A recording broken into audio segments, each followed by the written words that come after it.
This is where the real magic happens, making your creations come to life.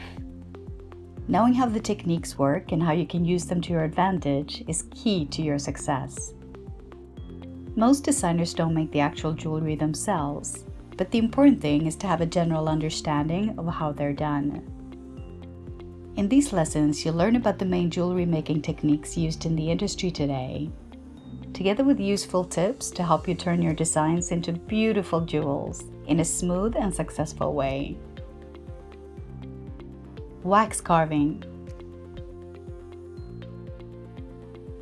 This technique is perfect for creating a specific shape, whether it's a component or a full jewel, whether this shape is pure and simple, sculptural, or with an intricate pattern.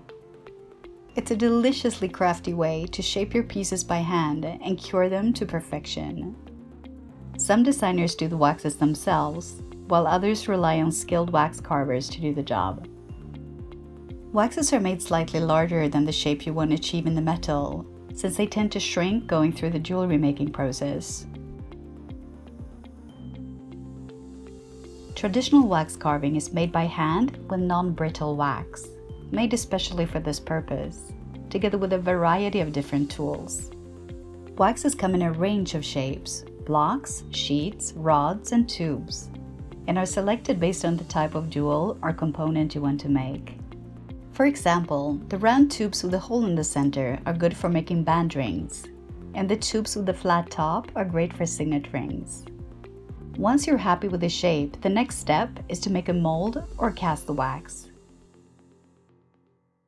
Rubber or silicone molds are made with your original wax shape, leaving the exact negative space inside, enabling you to reproduce the same style again and again by injecting the mold with new wax. This process is called wax injection.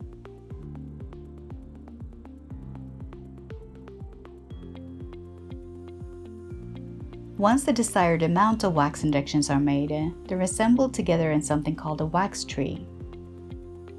There's also a more technological way to go about wax carving, that's called 3D printing. This is the process where the jewelry shape is designed in a modeling computer program and then sent to a 3D printer, which builds the design in actual wax. There are also machines making actual metal shapes. Technology keeps progressing, and every year new advances are made. The bigger jewelry fairs all have sections dedicated to new machinery, showing the latest and greatest technologies. In the next video, Alex from the beautiful Alex Hasek collections is going to show us how to carve a ring in wax.